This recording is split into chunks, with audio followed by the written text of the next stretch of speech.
Okay.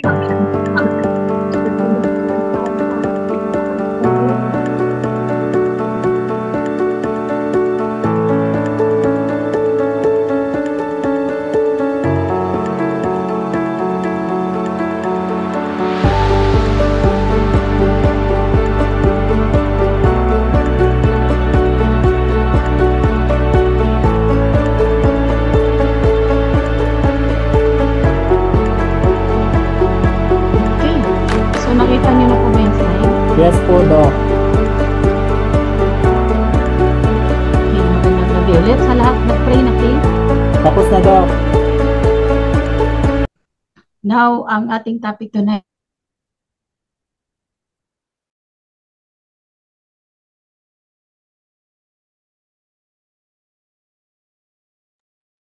Excuse me, Doc. Nawala ka, Doc. Pati yung slides mo.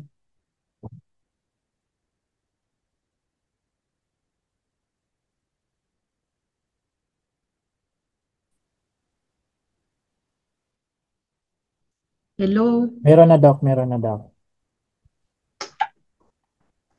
Meron na? Opo. Anong meron na? Yung stem cell, Doc. Yung slides mo, Doc, nakita na namin. Okay. Ayan. So, what do you mean by cell? Sa cells muna tayo. What do you mean by cell? Balik tayo sa science kasi para magiging effective yung ating health talk tonight, gusto kong malaman nyo na ano ba talaga ang cells. Kasi madalas natin binabanggit, stem cell, stem cell, stem cell, puro tayo stem cells. So, dito muna tayo sa cells. What do you mean by cells? Sorry. Anyone? Pwede pa po tayo mag-participate para at least malaman natin kung ano ba talaga ang cells. Anyone? Pwede po, wag po kayo mahiya. Huwag kayo mahiya. What do you mean by cell?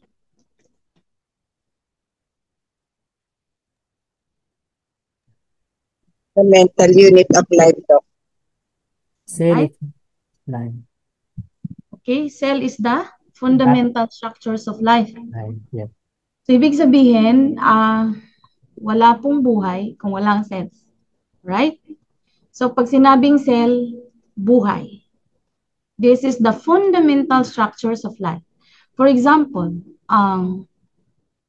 yung bahay, di ba? Yung bahay, yung buildings. Paano ba mabuo ang isang structure? Okay, paano mabuo yung isang building? Diretso ba na building? Of course, ang i-consider natin dyan is the hollow blocks. Hollow blocks serves as a cells, no? Kung wala ang hollow blocks or kung wala, ano bang mga ginagamit ngayon? So, doon tayo sa normal na pagtayo ng bahay. Mabubuo ang isang bahay kapag may mga hollow blocks. Tama? Hindi po mabubuo isang structure ng bahay without the hollow blocks at yung mga kung ano-ano bang ibang kailangan. Now, focus muna tayo sa cells. Sa buhay natin, cells is the fundamental structures of life.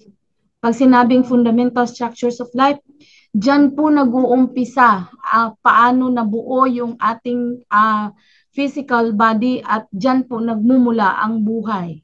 Okay? Pag sinabing cells, it is life. Okay? So, hindi ko na siguro naman dumanas po tayo ng science, no? Alam natin kung ano yung cell. Sino po ang hindi nakaranas ng cell na topic? I think elementary na tackle na po ito lahat, no? Pag sinabing cells, marami po siyang mga parts, di ba? Sa cell, meron siyang cell wall, of course. Okay, marami siyang mga endoplasmic reticulum, ribosomes, lysosomes, Golgi apparatus, marami pang iba. At pinaka-importante doon is the nucleus. The nucleus is found in the center of the cell, wherein what's inside the nucleus? The nucleus is ang laman ng nucleus is anong laman ng nucleus? Is the DNA, andun ang mRNA, andun ang DNA at nandun ang chromosomes, no? And there are videos, there are books na nagsasabi, the DNA, it is where the blueprint of God in our life. Kung makikita natin lahat tayo, ang dami natin, billions of people around the world, pero wala pong magkakamuka. And even yung ating thumb mark ni isa, wala pong magkakatulad. Even the twins, meron pa din pong pagkakaiba. So doon sa binabanggit ko ngayon, I want you to know how amazing is our God. Our body is complete, no? Our body is automatic, systematic. Hindi mo kailangang utusan, no? There are times na during emergency, hindi mo siya kailangang utusan. Automatic gumalaw yung ating katawan. Lagi nating sinasabi, high-tech ang panahon ngayon. Wala pong kasing high-tech yung ating katawan. Wala pong kasing magaling yung ating katawan. So doon natin, gusto kong ipaalala sa inyo na our body is incomparable. Okay? Incomparable. Wala po itong katulad. That's why even the cars, even the airplanes, and some technologies ay dinesign according to human body. Now, let's go back to the fundamental structures of life. Hindi tayo mabuong tao without these cells. So, ang tao ay nagmumula sa cell. Right? So, pag sinabing cell, from the egg cell and sperm cells. Right?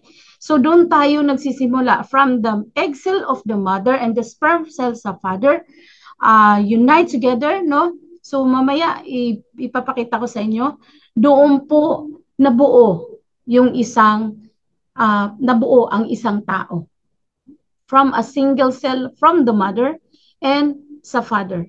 Remember, sa cell pa lang, sa sperm cell pa lang, every ejaculations, it is composed of 200 to 300 sperm cells in every ejaculations of men.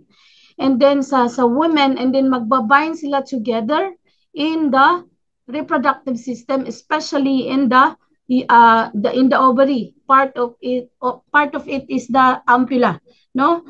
Isipin nyo, from 200 to 300 sperm cells, normal count sa isang lalaki, only one cell is the winner. And that is you, and that is me. Out of thousands, no? Out of trillions, 200 to 300, iisa lang ang nananalo. Right? So, let's go to the history of the stem cell. History of stem cell research. 1908, term stem cell was coined by Russian scientist Alexander Makrysov for scientific use. So these are all the history about the study and research of stem cells. 1963, 1968, so ito yung history. So hindi tayo mag-focus dito. Pinakita ko lang sa inyo that the research and study about stem cells been long time ago, 1908 pa. And up to 2008, no? Ang nakalagay 2008, Robert Laksa and colleagues had first human embryonic cells without the distortion of an embryo. So there are different research and different studies about stem cells. Why? Sabi ko nga kay King kanina, ayaw ko magiging topic ito. Why? This is very complicated kung alam nyo lang, no? Because this is about life. Kung paano tayo nabuong isang tao, kung paano nabuo isang plant, kung paano nabuo ang isang tree, kung paano nabuo ang mga animals, paano nabuo ang mga bacteria. We will talk about cell. It is all about cells, no? Iba-iba po ang cells na kinreate ang Diyos, no? Human cells, plant cells, animal cells, fungus, bacteria, we have different cells, no? At kinreate yan according to God's design. Hindi po niya magkakaiba po, but nag-uumpisa po sa cell lahat. Right? So, the stem cell history, ito pa po yung mga history. And up to 2012, the Nobel Prize was awarded joint to Sir John B. Gordon and Shinya Yamanaka for the discovery that mature cells can be reprogrammed. No, there are series of studies, no, series of research. That's why sabi ko nga sa'yo, with regards to cell, with regards to stem cell, hindi po siya ganon kasimple. Because this is about life. And the author of life is only God. Hindi natin kaya, beyond our imagination, hindi natin kayang pantayan kung sino lumikha nito. We know a little, but this is only limited. Kung ano yung research ng human, doon po tayo magbe-base because ginawa nila yon to find out ano ba talaga itong likha ng Diyos na to? Bakit ang hirap-hirap naman ito? So kung ano man yung alam natin about stem cells, this is too little. Again, cell is about life. Stem cell is about life. Cell is life. Now, what do you mean by stem cell? Okay. How many cells does the human body compose of? Alam niyo ba kung ilan ang cells ang ating katawan? Binanggit ko na to doon sa lecture ko. How many cells do we have inside our human body? Billion. Sino po? Trillions. Okay? 37 trillion. Actually, there are different books, no? There are different theories, there are different studies, but our body is composed of 100 trillion cells. Okay? So, 100 trillion cells. So, ano ba ibig sabihin ng stem cell? There are 100 trillion cells. Okay, doon na lang tayo mag-focus. Pag sinabing stem cells, it has different functions. Okay? It has different functions. From the single cell, okay, meron, pag sila po ay nag-split into two, binary. Kaya di ba sinabi ko, we are born a networker. Our cell, no, is composed, okay, is composed of 6 protons, 6 neutrons, and 6 protons, 6 neutrons, and 6 proton, neutron, and electrons. 666. That's why in the Bible it is written, the number of a man is 666. Because our cell composed of 6 neutrons, 6 protons, and 6 electrons. You can research. Okay? So, the stem cell, mag-divide siya into two. From the stem cell, mag-divide into two. The other one, the stem cells, unlimited cell division. Yung cell na to, they can divide into unlimited. Pwede niya mag-replicate siya on its own. Mahabang proseso, mahabang panahon, and unlimited. But the other cell can differentiate. What do you mean by can differentiate? The other cell during mitotic division, the other cell has a specialized function. Ang tawag dyan ay specialized cell. So what do you mean by that? It differentiate into specialized cell. Ano bang ibig sabihin? Like for example, ano ba yung specialized cell na yun? That is the white blood cell, okay, the neuron cell, okay, there are different specialized cell. Yung isa, unlimited. But the other one, only specialized as certain functions. No? So, ganyan ang stem cells. Now, stem cells are those cells that have capability of self-renewal and differentiation. Yan yung trabaho ng stem cell. They have the capability of self-renewal. Kung ano itsura niya, pag nag-divide siya, ganun at ganun ang itsura niya. Kailangan the same. And tuloy-tuloy yun, tuloy-tuloy. And the other one, the self-renewal is the ability of cells to proliferate without the loss of differentiation. potential, and without undergoing nonsense or biologic aging. Okay? Now, a stem cell is a blank cell. Blank cell. Ibig sabihin, no specific purpose. Okay. Precursor cell that can give rise to multiple tissue types such as skin, muscles, or nerve cells. So, yun yung stem cell. There are two types, di ba? Renewal, self-renewal, and differentiate. Pag sinabing stem cell, a stem cell is essentially the building block of the human body. So, our body is composed of large tissues. And the largest tissues in our body is the skin.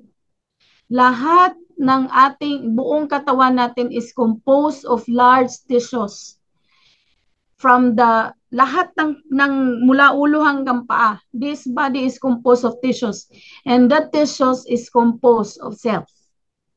Diba sabi ko nga, kukuha ka ng laman, ang laman yan ay 100 trillion cells, no, 100 trillion cells, million cells, kahit kukuha ka lang ng konting laman, it is composed of cells.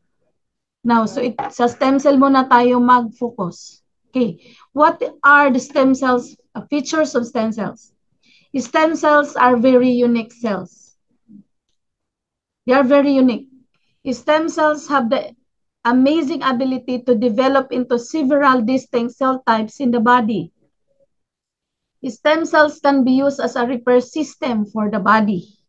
Stem cells can theoretically divide without limit in the living organism in order to replenish various types of cells. When a stem cell divides, wait lang. Sorry.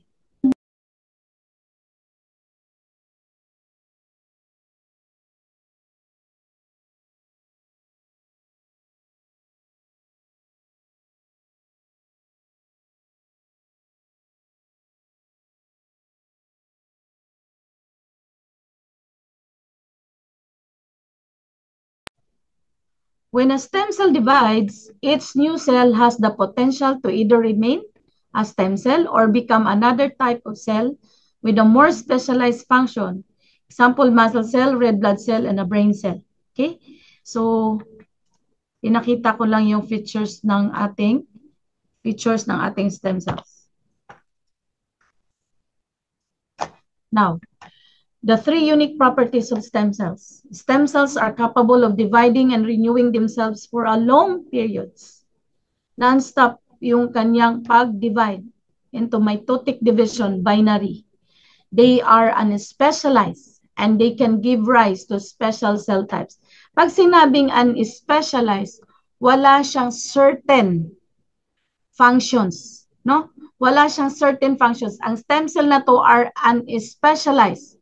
Wala po siyang target. Ano ba talagang gagawin ko? Di ba sabi kanina, a stem cell is a blank cell. Wala po siyang specific functions, special functions. And they can give rise to specialized cell type. So, nag-gets nyo? Ang stem cell is a blank set. Sabi kanina.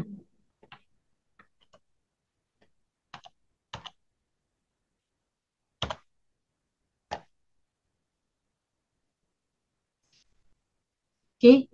So, now, they can give rise to specialized cell types. Okay? A stem cell is uncommitted until it receives a signal to develop into a specialized cell. Pag sinabing stem cell, ulitin ko, they are unspecialized and they can give rise to specialized cell types. Pag sinabing unspecialized, wala siyang specific functions kung anong organs ang gagawin niya. Kung anong organs ang kanyang gagawin or i-develop. It is unspecialized. Kumbaga, naka-steady lang siya. That is the stem cell. A stem cell is uncommitted.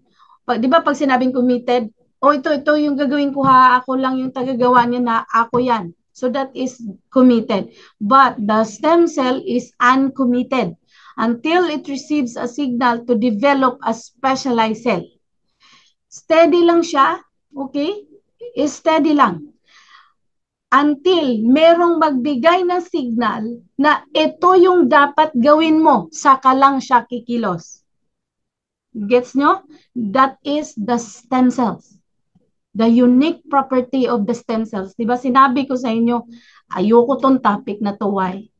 Malalim po itong stem cells. Okay? Kung meron man kayong alam about stem cells, ito yung i-discuss ko tonight. Ito yung kung ano yung meron tayo sa katawan natin. Ito yung features, ito yung unique features. Kaya niyang mag-multiply, mag-divide for long period of time. Pero it is unspecialized. Ano ba yung cell na yan? Bakit unspecialized? We have trillions of cells in our body, but the stem cells have unique property, unique functions. Okay? Ang dami-daming, sobrang dami, no? Sobrang daming stem cell, daming cells. But stem cells has different or it has unique properties. Right. So, gaya ng sinabi ko kanina, yung stem cell, okay, from the sperm cell and egg cell, the single cell embryo, okay, the sperm cell and egg cell unite each other to form an embryo. Okay. Now, 3 days, meron ng embryo. After nag-meet ang sperm at ang isipin nyo in 3 days, magbubuo na ng embryo. 5 to 7 days, na-form na po talaga ang embryo. 5 to 7 days, it is where the embryonic stem cells begin. Okay? Pag sinabing embryonic stem cells, from the embryo. Okay. The embryonic stem cells, nag-start na siya in 5 to 7 days ng buhay. After ng meeting. So, 3 days, start muna. 5 to 7 days, buhay na ang embryonic stem cells. Now, that's why during abortion, kinukuha po nila ito. Why? Nandyan po ang living embryonic stem cells. So what is that embryonic stem cells? Ang tawag dyan ay totipotent phase. Pag sinabing totipotent, it is where the cells is getting ready to develop different kinds of systems in the body. Yan ang pinaka-starting point wherein mag-uumpisa ang pag-develop ng different kinds of parts or systems in our human body.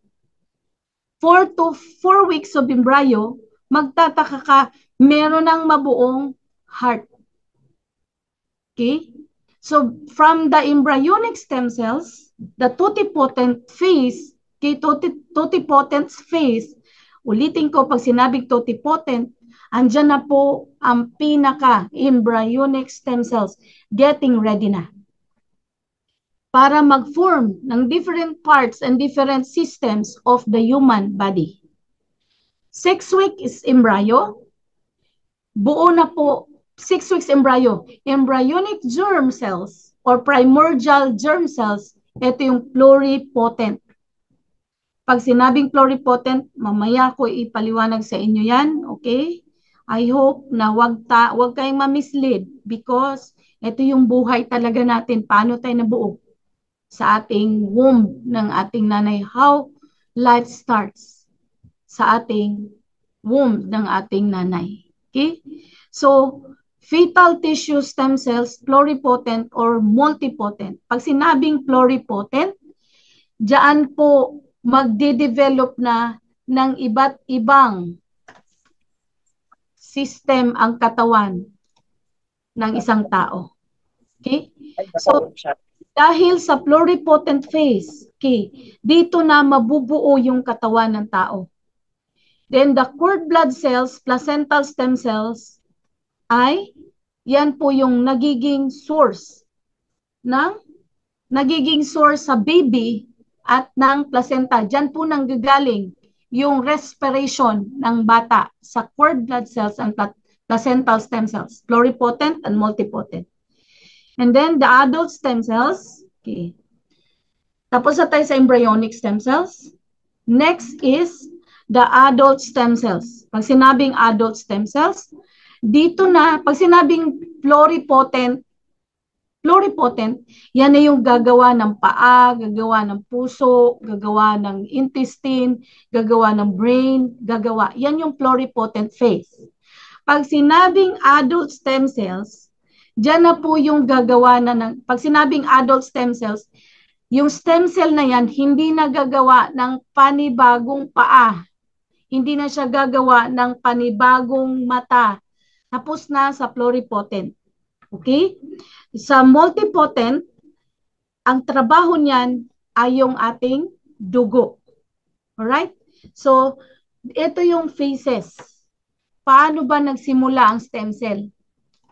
Ito yun. Ito yung process na to. Okay? So, kapag hindi to susundin yung process na to, baka hindi tayo mabuo isang tao. Baka kung ano itsura natin. Okay? So now, the stem cells have two features. Okay, kanina binanggit ko na to. Ito yung able to differentiate into specialized cells. Di ba pag nag-divide sila? Ito, meron siyang tinatawag na specialized cells or special functions itong stem cell na to. Sila yung multipotent. Ito yung gumagawa ng nerve cells, ng skin cells. So ito yung mga cells na to, stem cell na to. The other one, itong isa, magdi-divide, continue siya into mitotic division. Mitotic divisions in a long period of time. This is the features, two features of ito. From sperm cells, from zygote. Okay?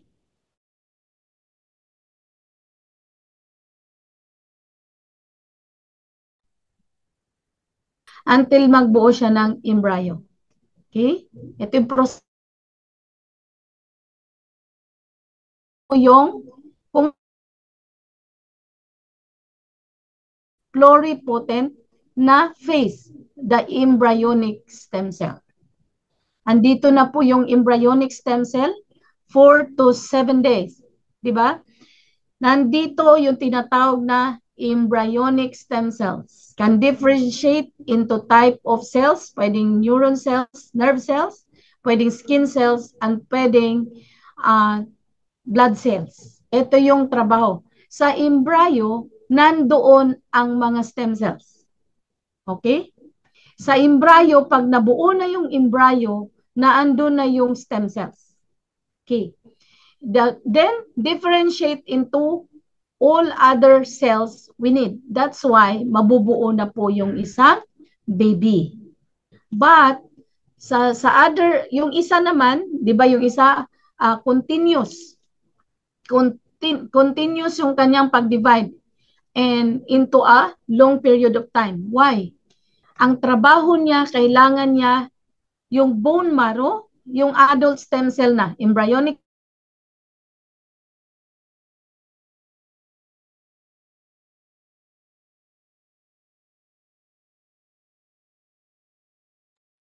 yun yung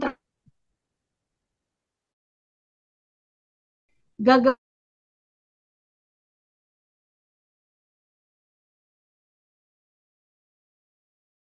pagdating sa ating bone marrow. Okay? Gagawa siya ng platelet, ng white blood cells, and the red blood cells. So, yan yung trabaho ng stem cells natin. Now, so,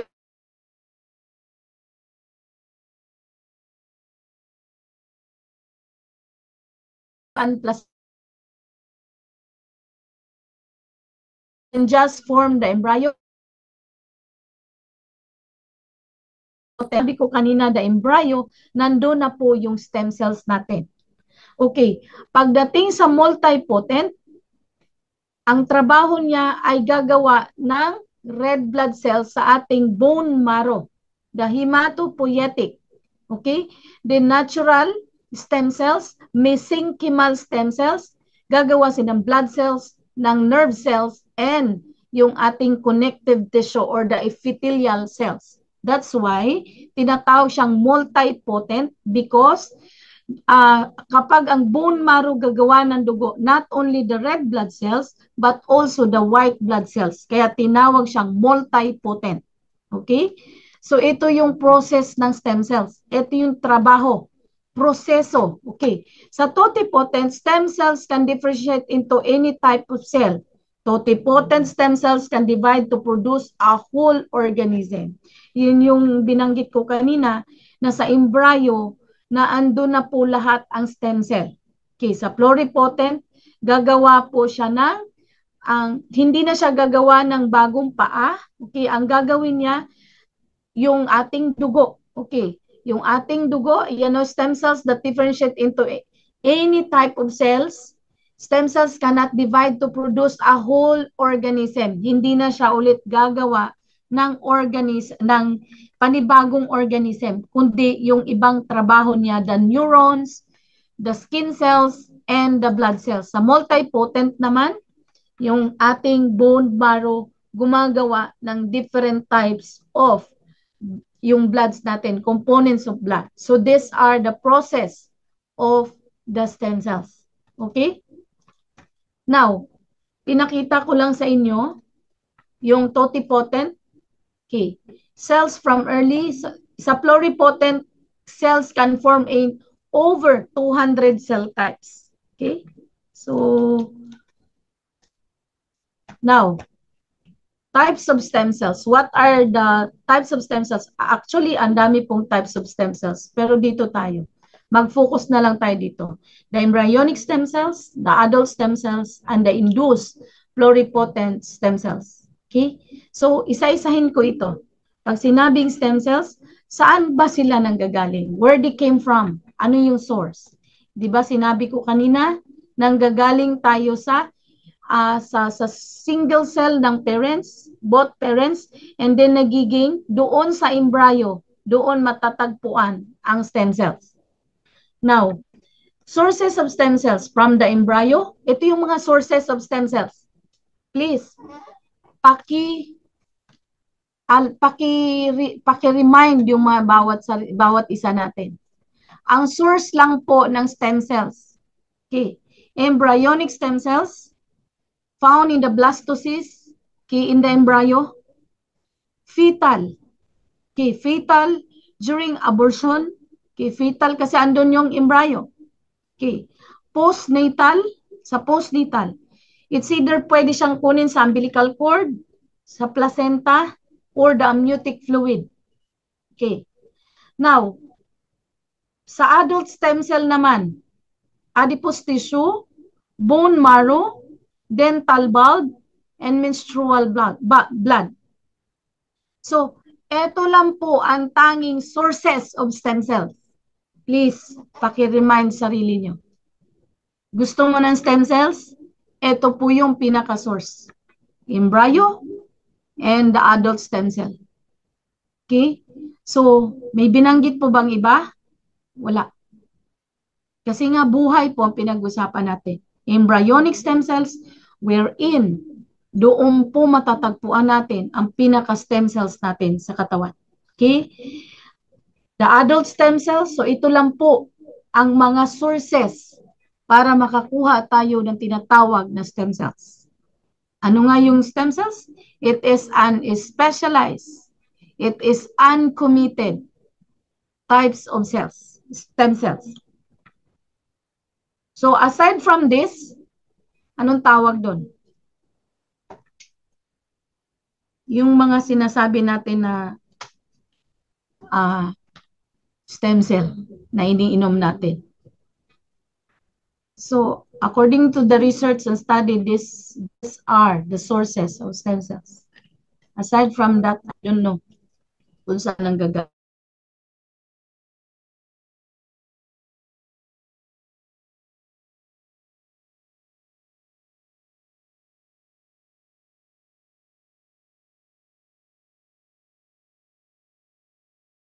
Saan nga ba? Di ba there are types of stem cells? Embryonic stem cells, adult stem cells, or the somatic cells. Okay? Where we would see the stem cells in our body? Of course, doon sa embryonic stem cells. Di ba kanina pinakita ko? Embryonic stem cells are the cells of the inner cell mass of the blastocyst, an early stage embryo. 3 to 7 days. Ando na makukuha ang stem cell. Human embryo reach the blastocyst 4 to 5 days post-fertilization, at which time they consist 50 to 150 cells. 50 to 150 cells na siya. And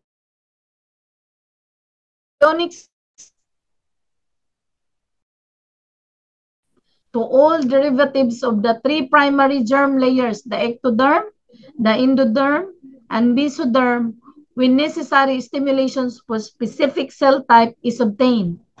They do not contribute to the extra embryonic membranes or placenta. Iba yung trabaho nilang ng embryonic stem cells. Now, ito yon yung sinasabi kong blastocyst. Ito kung saan matatagpuan yung pinaka-early stage of sa inner mass cells ang stem cells. Dahil yung stem cells na yon sa blastocyst found in the embryo, sila po yung gagawa ng puso. Sabi ko nga, sa pluripotent, naka-ready na po sila para gumawa ng different organs. Circulatory system, the nervous system, the immune system, different system. Doon nag-uumpisa sa embryo, the blastocyst, or the pluripotent phase. Okay? So, ito yun, pinakita ko lang sa inyo from blastocyst, yung stem cell na to, magdi-develop siya ng different systems or different parts of the human body para mabuo tayong tao. Doon nag-uumpisa.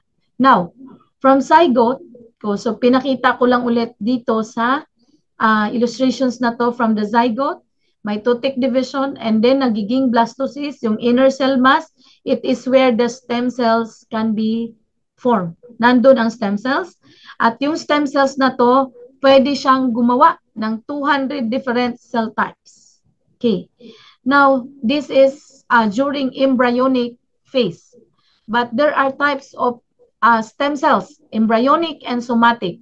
Pag sinabing somatic, ang trabaho ng embryonic mag-develop ng different parts of the body or different system. But ang trabaho ng somatic is for repair. Tapos na ginawa ng embryonic stem cells yung different system ng katawan, lahat ng parts ng katawan, ang trabaho naman ni somatic or the adult cells is to repair. To repair. Ito yung trabaho ng ating somatic stem cell is to repair kung na-damage ang different parts or organs ng katawan natin. Si somatic repair. Okay? Like for example, sa somatic, di ba yung ating epithelial cells, yung epidermal cells. Yung ating epidermal cells, yung ating skin, okay? Every epithelial or the skin cells, ito yung tinatawag ko na yung kanina, pag nag-divide ang stem cells, pwede siyang mag-replicate on its own, no? And tuloy-tuloy. Ito yung trabaho ng stem cell na yun, yung ating skin. Okay, tuloy-tuloy. Nire-repair niya. Epithelial cells lose 40,000 per hour.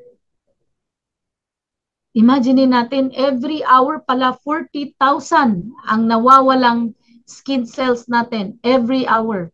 And that must be replaced. At trabaho yan ng stem cells natin. Yung epithelial stem cells. Ang trabaho niya is to replace.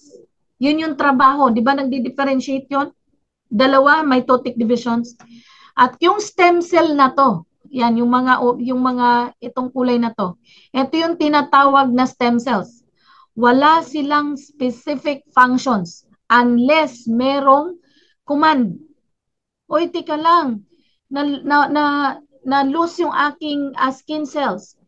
Saka lang sila kikilos kapag merong command. That is the functions of the epithelial stem cells. Kasi kailangan niyang i-replace. Kailangan niyang mag-replicate. Di ba? Ang skin cells natin, hindi naman to nag-iiba hindi nag-iibang itsura. Hindi siya kumapal. Hindi siya naging, ang tawag ito, magasgas. Hindi siya, kung hindi, kung ano yung itsura nung, nung kahapon, ganun pa rin ang itsura ngayon. But actually, it loses 40,000 skin cells every hour. Okay?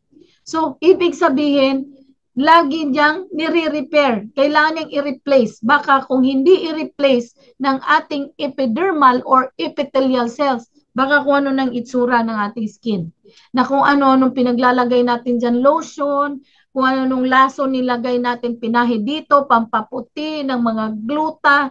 Kung hindi dahil kay epithelial stem cells, baka kung ano ng itsura ng skin mo. Baka parang sunog na yan. Okay? So, yun yung trabaho ng stem cells. Okay. Must replace. Ito yung tinatawag na, tingnan mo yung ano. Kapag nag-mature na yung skin cells natin, di ba yung stem cells, it has specialized functions. Ito yun. Nire-repair niya. And specialized, ibig sabihin, kapag merong signal, itik lang, na-damage tong ano, kailan malalaman ng stem cell? Kailan niya malalaman na kailangan na niyang mag-perform ng special task? If there is inflammation. Yun yung magti-trigger. If there is inflammation, magti-trigger ang ating stem cells and then the unspecialized will perform a specialized task. Naigets nyo na? Wala talaga siyang unspecialized siya. Wala siya, uncommitted siya. Kung kailan merong signal to perform a special task, saka lang siya magtatrabaho. Kailan siya matitrigger? The stem cells will be triggered if there is inflammation. Okay? So, ganyan po ang trabaho nating stem cells. Ulitin ko, yung ating stem cells, it has self-renewal. Di ba may mitotic division? Dalawa. Okay. Can keep producing stem cells. Tuloy-tuloy. That's why yung ating skin, hindi po nagmumukhang balat kalabaw. Okay. Because of the epithelial stem cells. Okay. Yung epidermal cells natin. Can differentiate the potency. That's why ang tawag niya unipotent. Kung ano yung itsura, tuloy-tuloy lang niyang minomultiply yung sarili niya. Kung anong itsura niya, yun ang i-multiply, i-divide hanggang sa dumami siya. And then, yun pa din ang itsura. Okay? So, ganyan yung ating stem cells. So, what are other sources of stem cells? The embryonic and the adult stem cells or the somatic stem cells. Saan ba matatagpuan? Tanong natin, saan matatagpuan yung ating stem cells? Of course, yung embryonic kanina. During 4 to 5 days in the embryo. Yung somatic stem cells or the adult stem cells, ito na yon. Okay, yung adult stem cells, pangalawa, na kinds of stem cells. This is during adult stem cells or the pluripotent types of stem cells. Pag sinabing pluripotent, okay, ito na yung trabaho niya.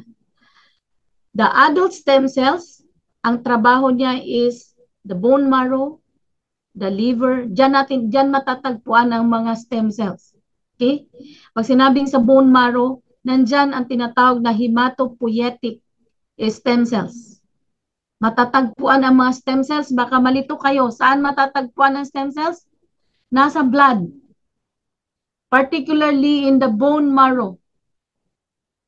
Nandyan ang mga stem cells. Huwag kayo maghanap kung saan-saan. Nandyan ang ating stem cells sa bone marrow. Hematopoietic cells ay siya po yung gumagawa ng dugo. Multipotent. Gagawa ng red blood cells, gagawa ng white blood cells. That's why multipotent.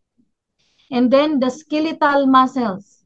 Yung skeletal muscles, yan yung trabaho ng ating adult stem cells or somatic stem cells.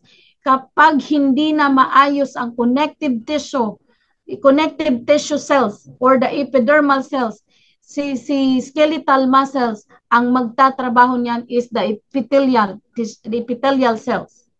And then the brain cells. During somatic stem cells, yung brain cells regenerate.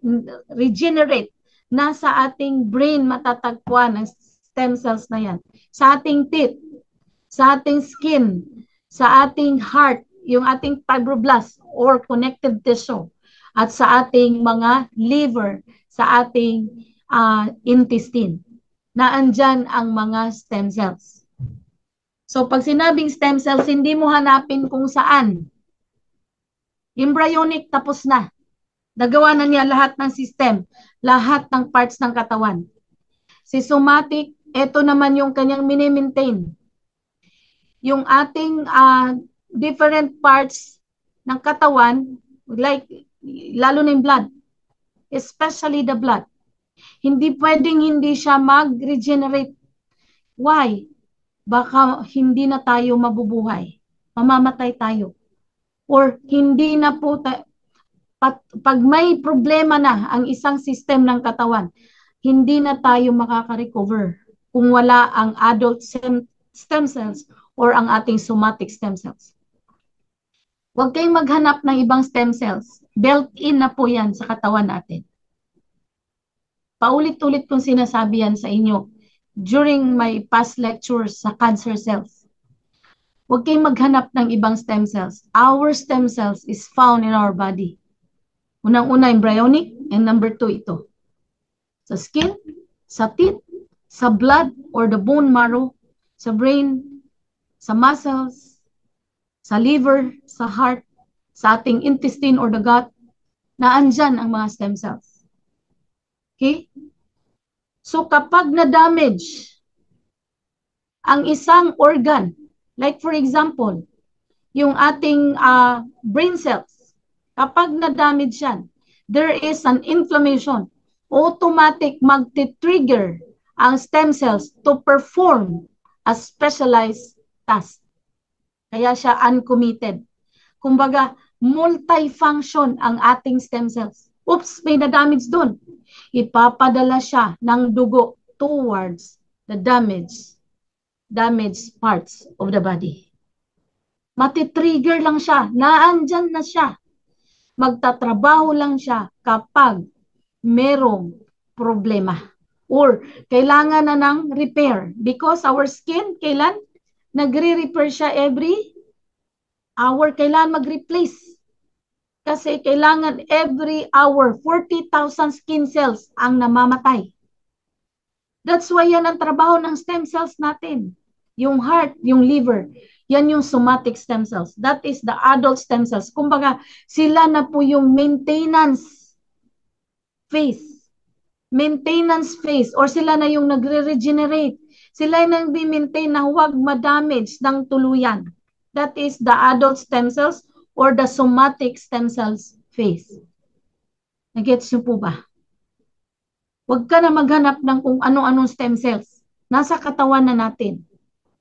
Huwag tayong mas magaling kaysa Diyos. Mas magaling ang lumikha sa atin kaysa mga kung ano-anong hinahanap natin. Okay? So now, the adult stem cells, these are also known as tissue-specific stem cells. Yan yung sinabi ko sa kanya kanina. Kung ano yung mga kailangan i-repair, may damage, kailan ba sila? Like for example, the blood. Si stem cells, sa hematopoietic cells, that is the stem cells in our bone marrow, our red blood cells dies every 120 days. Okay. Hindi rin siya basta-bastang nagtatrabaho, the stem cells, especially the hematopoietic cells in our bone marrow. Hindi siya magbasta-basta, ay gagawa ako ng red blood cells, gagawa ako ng white blood cells. No. White blood cells dies every 6 days. The red blood cells dies every 120 days. So kung kailan yung pinaka-specific duration, doon siya magre-replenish. Kasi hindi rin pwedeng sobrang dami ang red blood cells. Magkakaroon ng sobrang daming red blood cells. Merong merong types of diseases yan. Okay. Kapag nasobrahan din siya gawa ng white blood cells, pwede ma-overcrowd niya ang buong bone marrow ng white blood cells, can lead to leukemia na hindi na siya makakagawa. So hindi pwedeng basta, ay nako, stem cell na yan. Kailangan gumawa ka araw-araw. No. Kung kailangan yung specific functions, kaya nga tinawag siyang it is uncommitted. Okay, uncommitted. Kung kailan lang kailangan niyang magtrabaho, doon magtatrabaho ang ating stem cells. Hindi siya pwedeng. Kasi kapag sobrang gawa ng ating bone marrow ng maraming red blood cells, magkakaroon ka ng polycythemia vera na sakit. Na sobrahan ng kakagawa, hindi na niya na-control. Yung stem cell na to, na mukhang na-damage na. Hindi na uncontrolled na siya. Too much productions of red blood cells can lead to polycythemia vera. Pag sinabing polycythemia vera, sobrang daming red blood cells, that will lead to too much sticky ng dugo. Pwede kang, pag sobrang daming red blood cells, pwedeng lumapot ang dugo. Lalapot talaga siya dahil sobrang dami. Pag lumapot ng lumapot, pwede kang magka-heart attack. Why? Dahil sobrang lapot, mahihirapan po yung ating puso. So, that is the magic or the unique property of our stem cells. They know when to do its task, when it is needed. Okay? Hindi ho ganun-ganun na, ay, sige lang, gumawa ka. Sige, basta gawin mo yan para hindi ako tumanda. Gawin mo yan para mabilis akong gumaling. Gawin mo yan. No. It is already programmed. Naka-program na po yan lahat. So, ganun ang trabaho nating stem cells. Kaya nga sinasabi ko, hindi ho ganun kasimple ang stem cells natin. Pag sinabing stem cells, buhay ang pinag-uusapan. Hindi po kung ano-ano. So, the adult stem cells supply new cells as an organism grows and to replace cells that get damaged. Diba? Kung kailan lang may damage, doon siya magtatrabaho. The uncommitted, the unspecialized stem cell, saka lang siya magtatrabaho when there is a signal, especially there is damage due to inflammation. These stem cells can regenerate different cell types for the specific tissue or organ in which they live. Adult stem cells are said to be multipotent. Yan yung sinabi ko, multipotent, like especially sa ating bone marrow, which means they can only change into some cells in the body, but not all. For example, blood forming. Nauna ko nang explain ito. Hematopoietic stem cells in the bone marrow can give rise to red blood cells and white blood cells and platelets. Yan yung trabaho ng ating hematopoietic stem cells, which is found in our bone marrow. However, blood-forming stem cells don't generate liver or lung or brain cells. See? The blood-forming stem cells, hindi na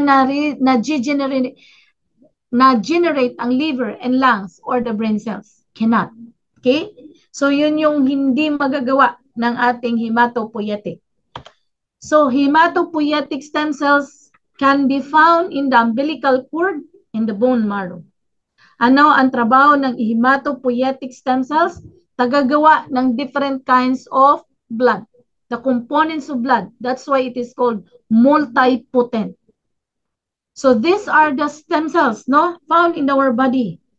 So, those are the types. And then, hematopoiesis and stem cells. Pag sinabi, the stem cells, what do you call the stem cells found in the bone marrow? Hematopoiesis. It is where the formations of blood in our human body. Okay? Hematopoiesis stem cell ang tawag dyan. Okay? Yan yung tagagawa ng dugo. In the bone marrow, and also in the kidney and the lungs. Why? Yung ating kidney, tandaan nyo, yung ating kidney, nagbibigay ng signal kay bone marrow. May malaking function ng kidney pagdating kay bone marrow. Okay. Sasabihin ng ating kidney through the adrenocorticotropic hormones, okay, mahirap pa. Okay. The adrenal gland signals the bone marrow through the hormones ACTH, adrenocorticotropic hormones, magsasabi siya, bone marrow, gawa ka na ng dugo. Kasi, di ba, remember, our kidney filters the blood and the urine. Now, doon malalaman niya na kailangan ng mag-replace. Kailangan yun ng gumawa ng panibagong dugo through the signal of our kidney. That's why lahat ng may kidney problem, mapapansin nyo, bagsak ang red blood cells. That's why yung RBC nila bagsak kasi may problem ang kidney. Kapag may problem ang kidney, the ECTH hindi makapagbigay signal kay bone marrow to form a new blood dahil pati yung ating kidney, especially the adrenal gland, has problem. May problema na siya. Kaya ang mga dialysis patients, laging bagsak ang red blood cells because the kidney ay may problema. Now, kapag ang red blood cells bagsak, ang isang pasyente ay hindi makakatulog because our red blood cells carries oxygen. And our blood needs, our body, the cells needs oxygen. Kailangan yung red blood cells, bit-bit niya yung ating oxygen. Kapag bagsak ang red blood cells, ang isang pasyente ay hindi makakatulog because of the low oxygen concentrations in the blood. Itandaan niyo po yan. And also the lungs. So yan yung trabaho ng stem cells. Hindi ho biro ang trabaho ng stem cells na nasa loob ng katawan natin and cannot even replace with plant cells and animal cells. Sorry to tell you. This is the creation of God. Please do not alter. Please find a way how to regenerate our built-in stem cells in our body. Because never our stem cells can be replaced with an animal and plant cells because it has different functions. The animal cells and the plant cells has different functions, cannot be compared to the human cells. Okay? So, I hope you understand. Sa mga binabanggit ko na lecture ngayon, I know hindi nyo maintindihan lahat, but remember, hindi ho madali ang stem cells. Because we talk about life. Paano natin ma-maintain tong buhay na to? Okay? So, we need to regenerate our own stem cell created by our God. Huwag ka maghanap ng kung ano-ano. Pinapaalala ko sa inyo lagi. Our body can create ng complete. Hindi kulang-ulang. Alam ng Diyos. There are nutrients, there are amino acids, there are different minerals needed. Our body, kailangan natin kumain kasi kailangan niya yan. But the stem cells, the cells is built in at hindi pwedeng magkulang yan. Okay? Hindi pwedeng magkulang. Kung ano nang mangyari sa mga system ng katawan natin kung ang ating stem cells is not doing its functions. Okay? It can never be regenerated with different stem cells. No, cannot. Why? Nakaprogram na yan sa loob. Anything that come from the outside, it is considered foreign body.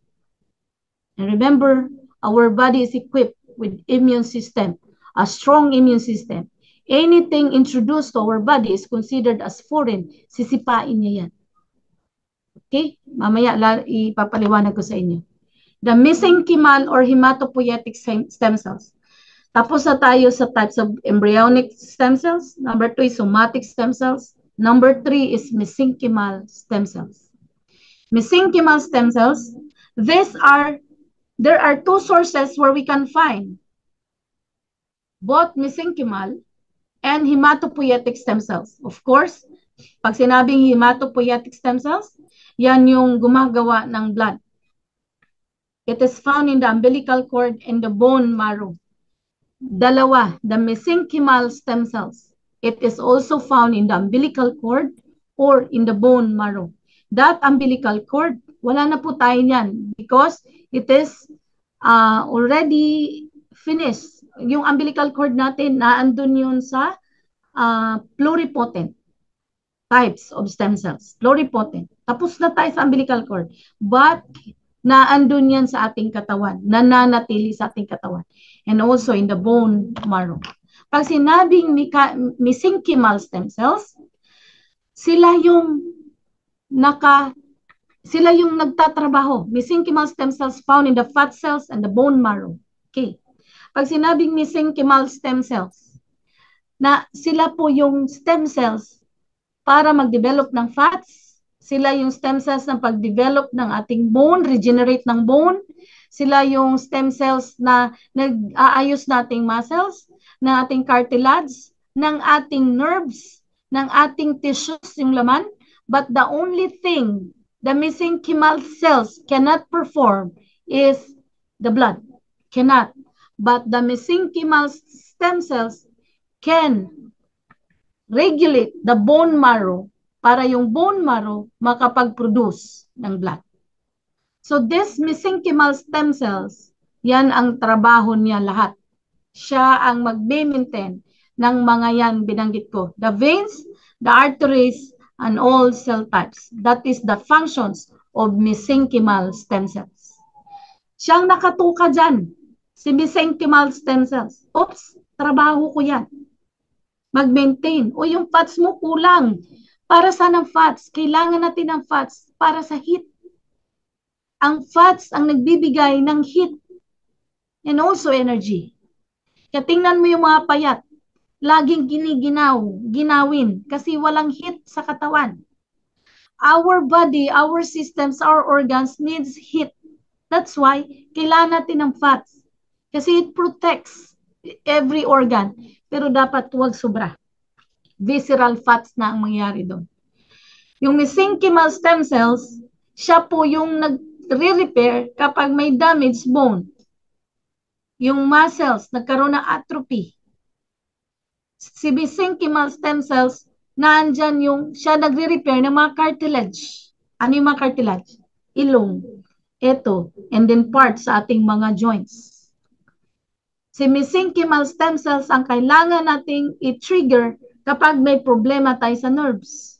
And then the tissues, yung ating mga laman, ano na nangyari? Lahat ng veins, arteries, and all cell types. Yan yung trabaho ng ating stem cells. So, tandaan nyo, what are the types?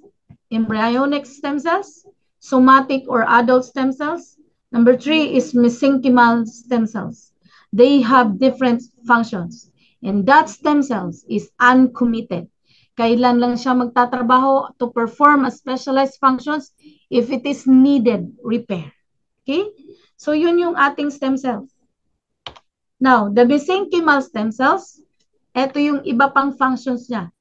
Stop cell death. Okay? Kailangan niya i-stop. Kasi mamamatay yung ating mga cells. Okay? Lalong-lalo na kapag hindi yan nasupplyan ng tamang oxygenation ng ating dugo. Antibacterial properties. Si mesenchymal stem cells ang nag-trigger niyan through stimulations of our white blood cells. Differentiation capability.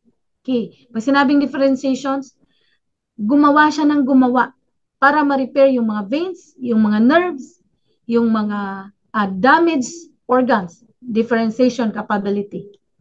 Self-regenerate. Pwede siyang mag-divide on its own. No? Replication. Katulad kawangis niya. Create new blood vessels. Regulate immune system. That is the functions of mesenchymal stem cells. Hindi ho biro ang stem cells. Huwag nating i-complicate ang stem cells. Dahil komplikado po talaga siya. Meron na po tayong built-in. Lagyan mo pa ng iba. Anong functions niya? Hindi ang kilala. Okay?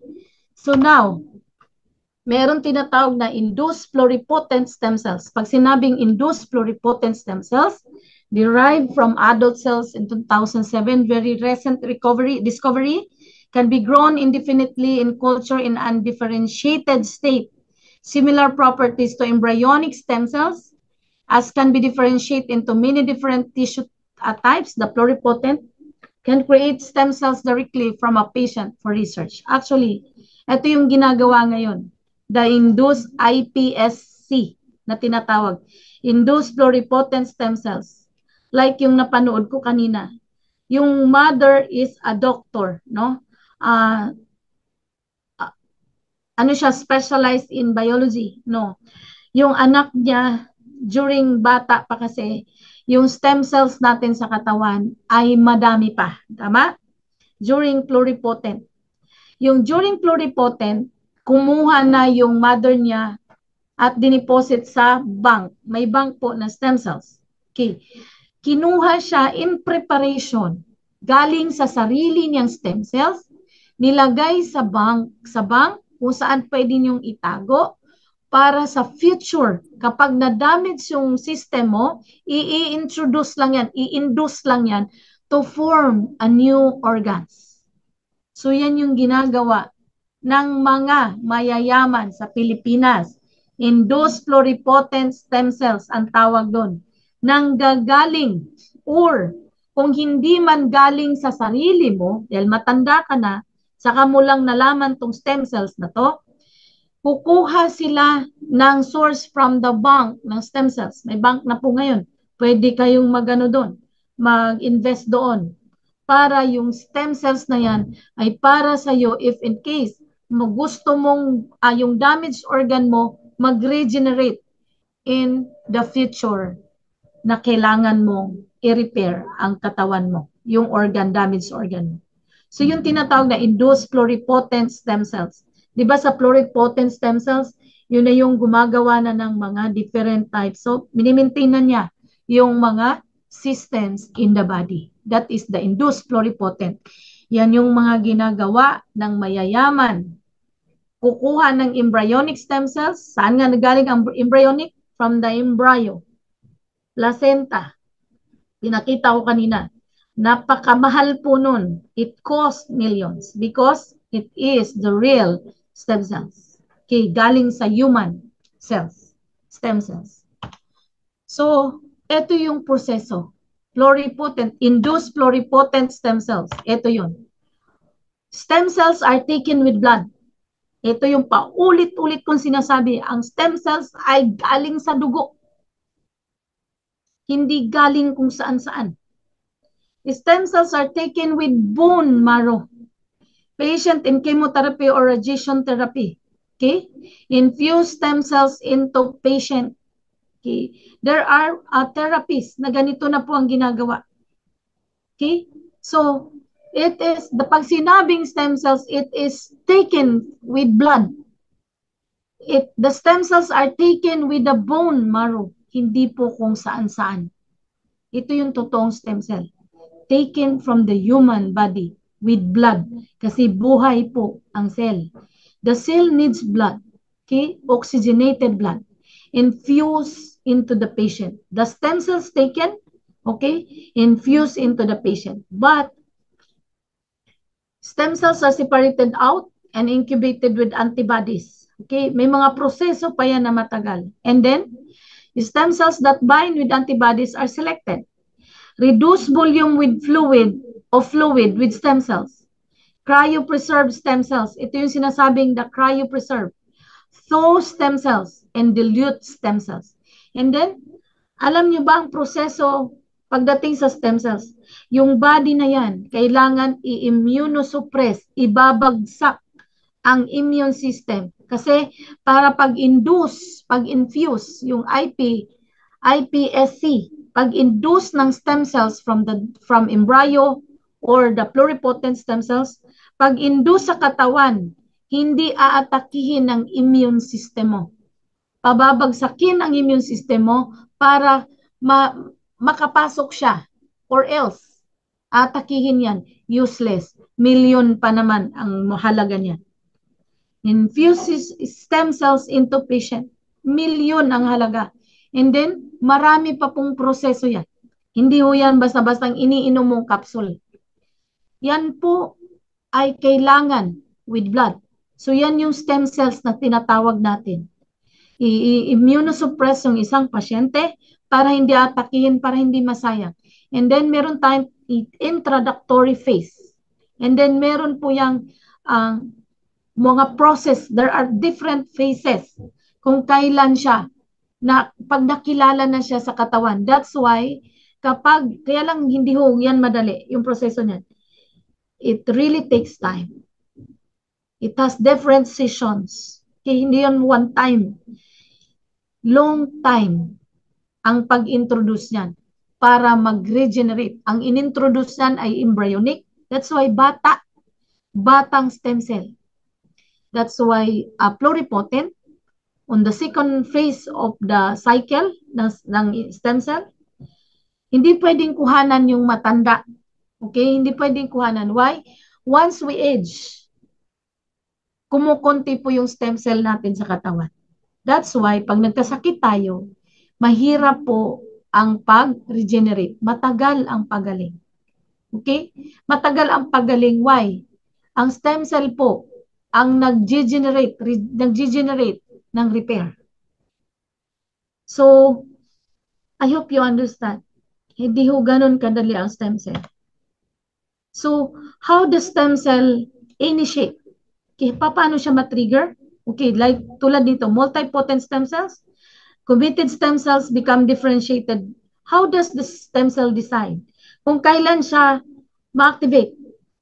It is through intrinsic signal or extrinsic signal. Pag sinabing intrinsic signal, nanggagaling sa loob, cell-to-cell signal, may damage itong isang katabi ko, sabihin ng mga cells. Di ba, tabi-tabihan sila, parang Lego. Yung Lego na laruan, tabi-tabi. Hoy, tika lang, isisignal niya, intrinsic signal. Sisignal niya yung mga ibang healthy cells. May damage yung isang katabi ko. Intrinsic signals, that is when the stem cells mag-trigger, magpapadala siya ngayon. The mesenchymal stem cells, ang tawag doon. The mesenchymal stem cells triggers its functions to perform a special task in developing the damaged organs. Then, meron tayong extrinsic signal nang gagaling sa outside source.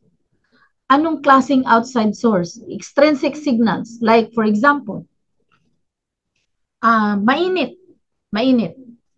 And then kapag sobrang init yung panahon, okay, meron pong natitrigger na mga signals through protein. Ito, what triggers stem cells to differentiate? Okay.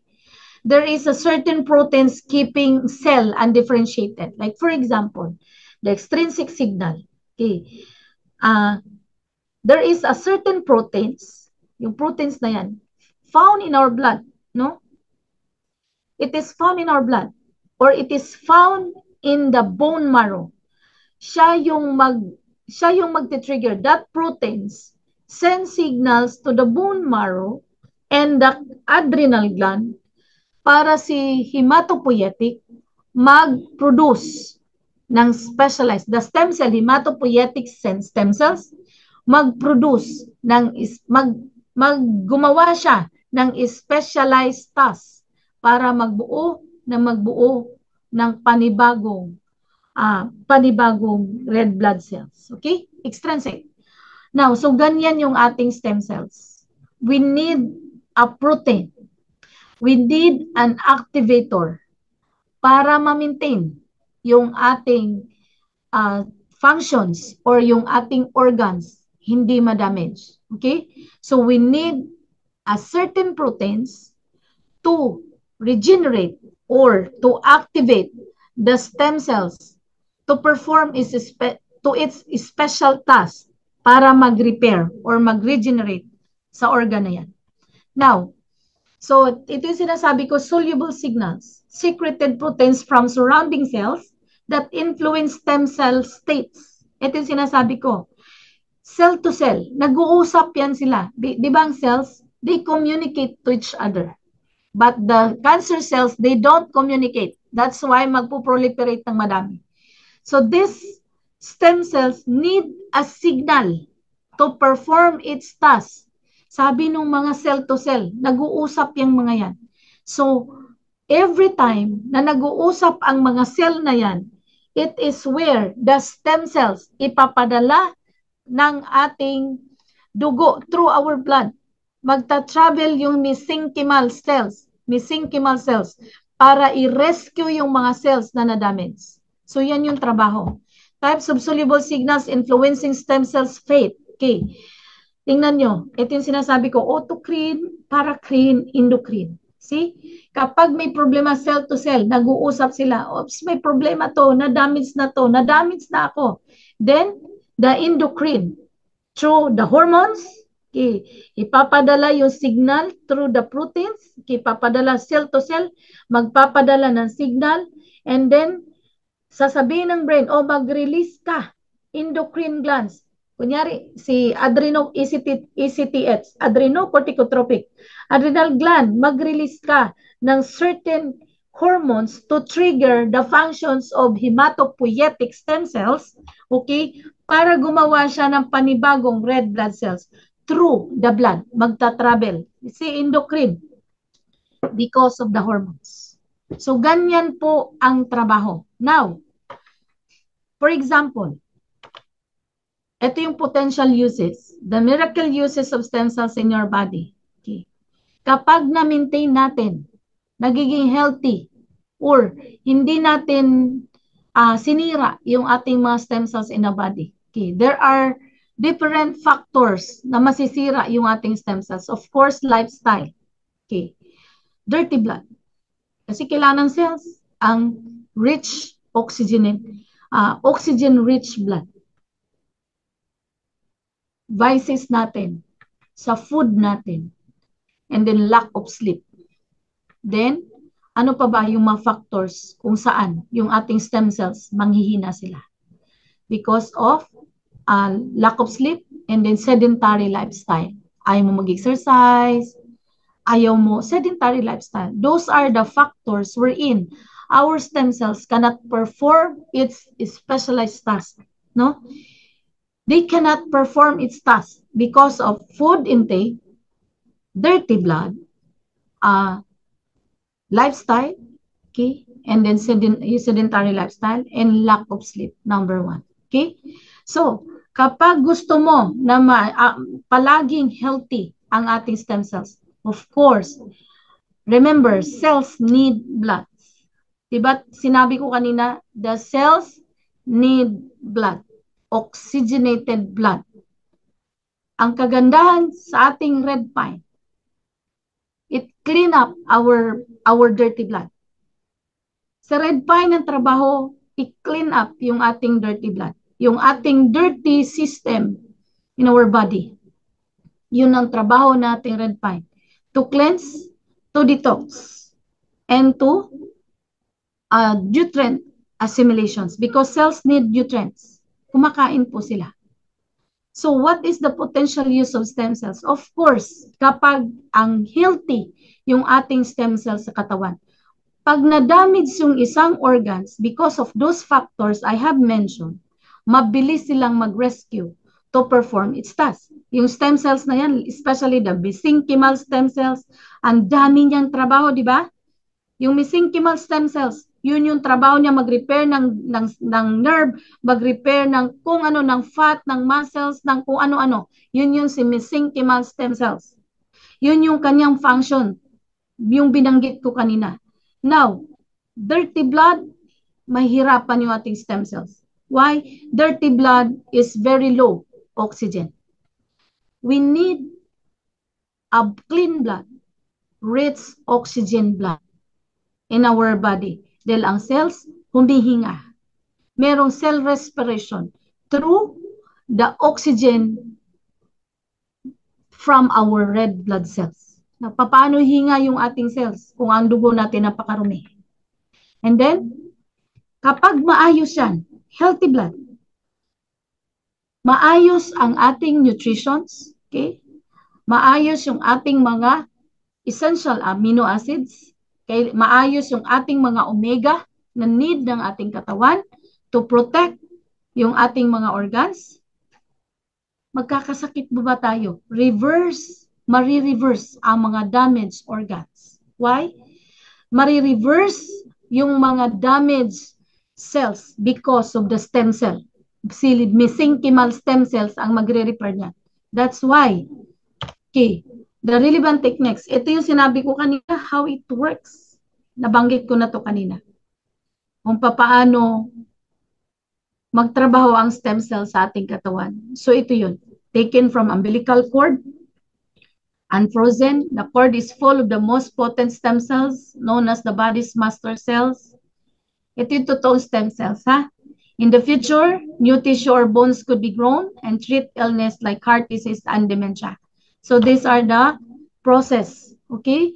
Itatago yan sa, meron silang certain laboratory wherein yung induced pluripotent stem cells, gagamitin mo yon pagdating ng time kapag na-damage ang organ mo. So this is the process, the number 1 and number 2.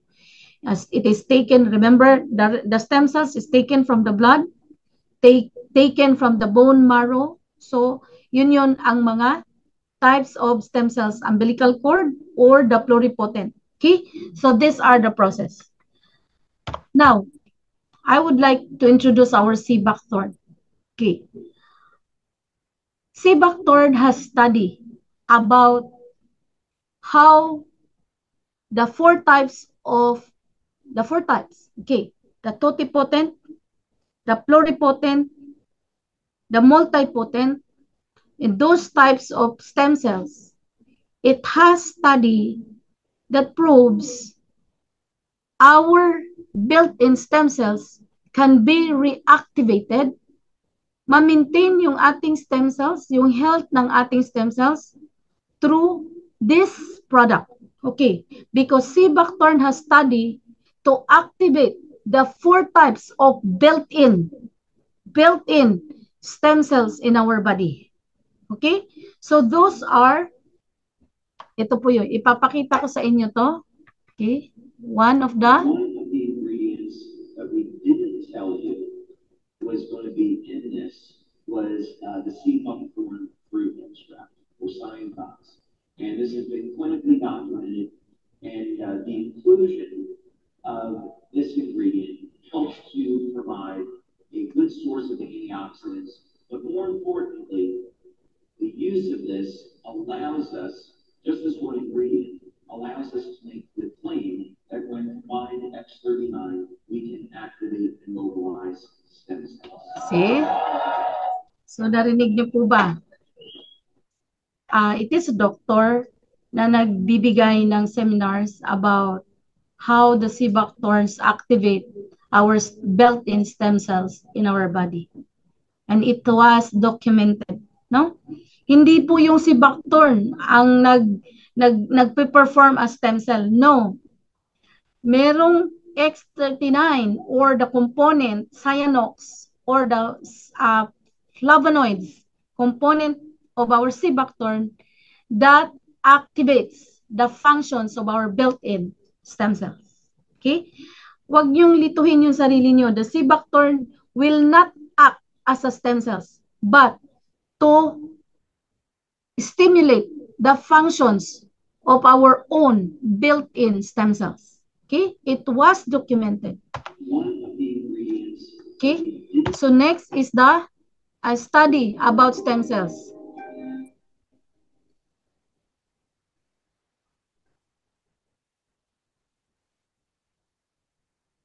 My name is Peter Jensen, and I'm the research director at NIS Labs.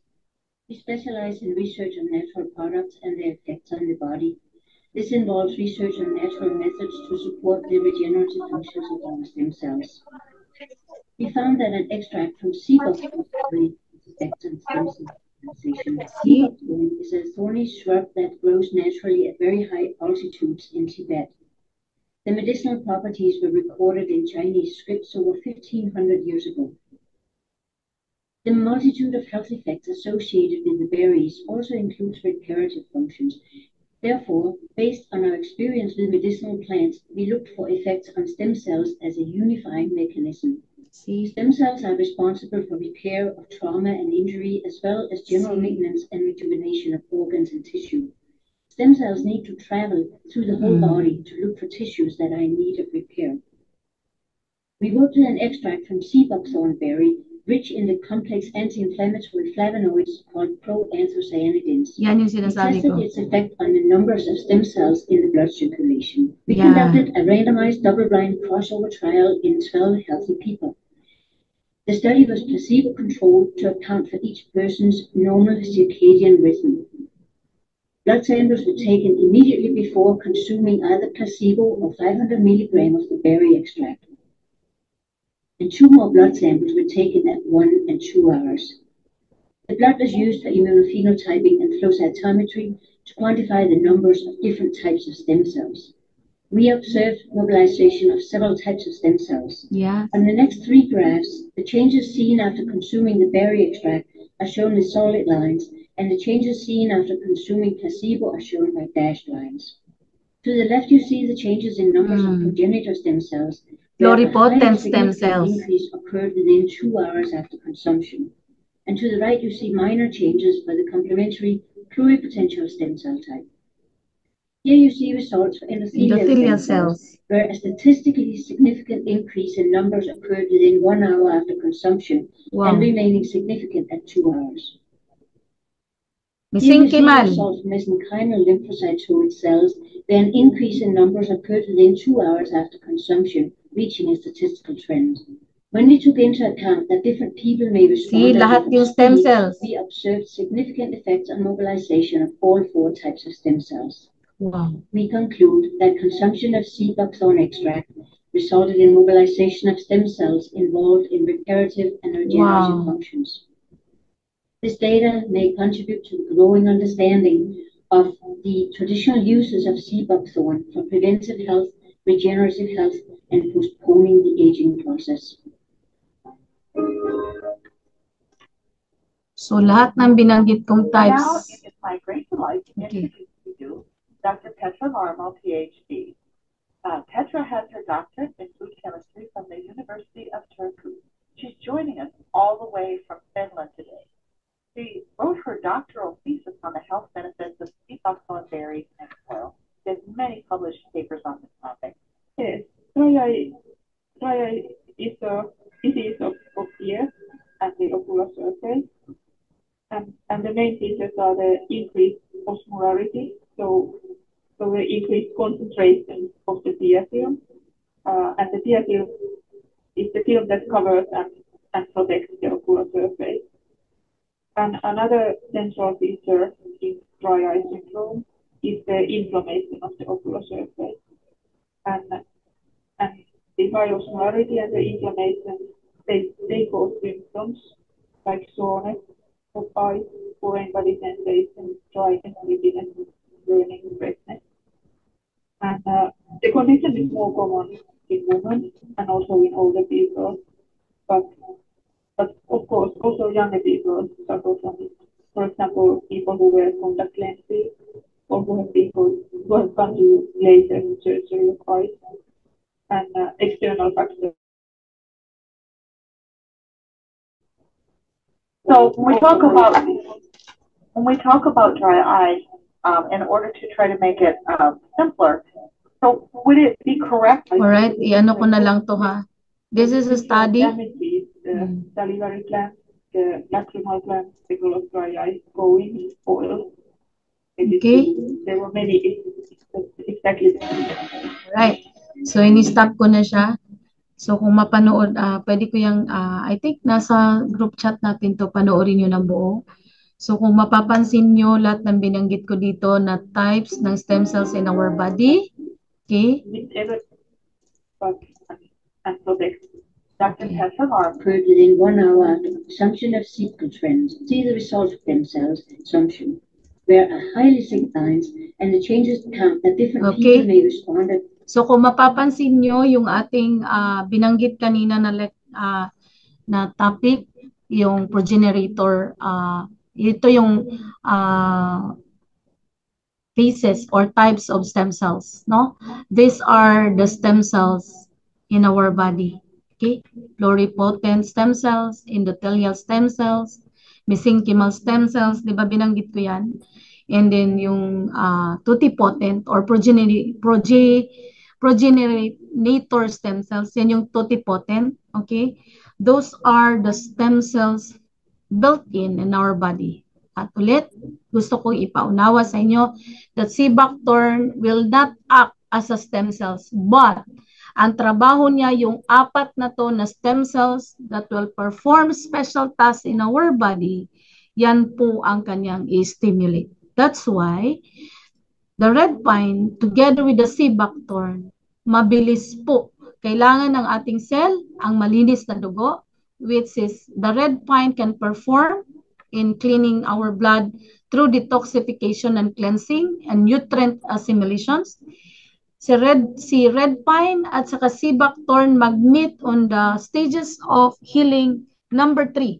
Okay, the nutrient assimilations wherein si sea buckthorn merong component na omega 3, 6, 7, 3, 6, 7, 9. Okay, 3, 6, 7, 9. Ang pinakamatinding omega is the number 7, omega 7.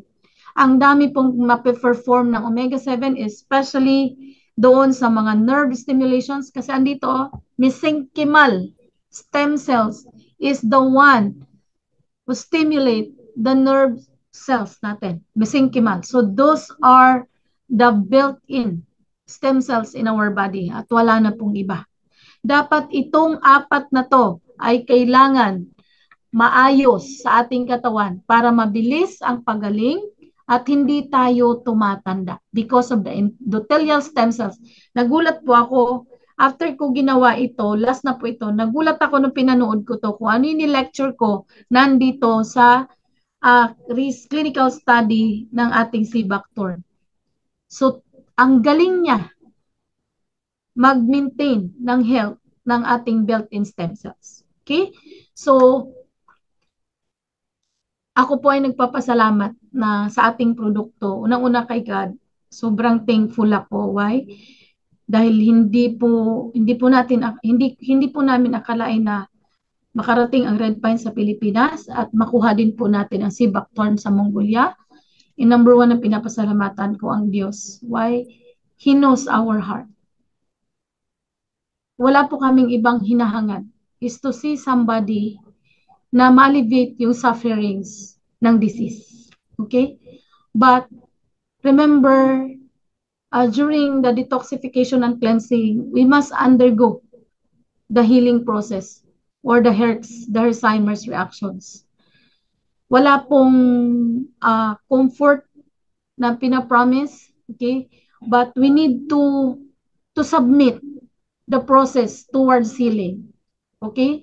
Hindi po pwedeng mag-regenerate kung madumi, yung hindi po malinis yung ating dugo. Why? Mati-trigger ang functions ng ating stem cells through blood, idadaan sa blood. And then i-activate yung endocrine system through the hormones release. And then si blood ang magbibitbit para gumana yung ating mga stem cells, itong 4 na stem cells na to. So, of course, we need you. Kailangan namin yung prayer sa bawat isa.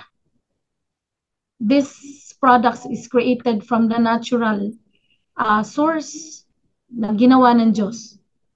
Yung pine tree, yung sea buckthorn, gawa po ng Diyos yan. And we need somebody, an honest vessel towards healing. We need somebody na merong sincere heart para ma-alleviate yung mga sufferings to those people na nagsasuffer po ng diseases. We need to share hand in hand, okay, the goodness of God through our product. Maraming salamat po at ako po'y tapos na sa lecture ngayong gabi. Kung alam ko mahirap intindihin, I'll try my best in a simplest form. Start po ako kanina gumawa around. Okay? Lagi ko sinasabi, okay, mahirap po yung topic ko gumawa.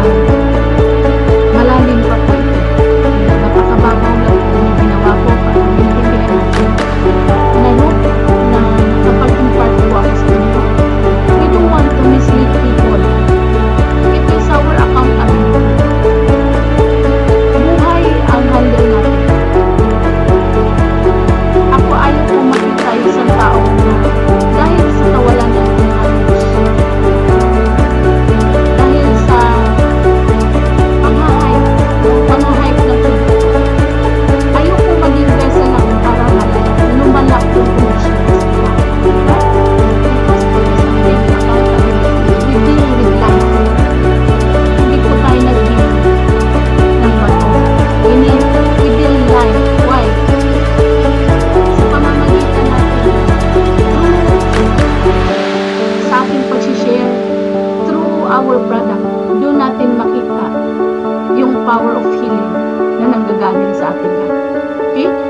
I hope this tonight na-impart ko sa inyo yung about stem cells. If you want to know more about stem cells, pwede nating i-tackle the plants, the animals, and the human. Okay?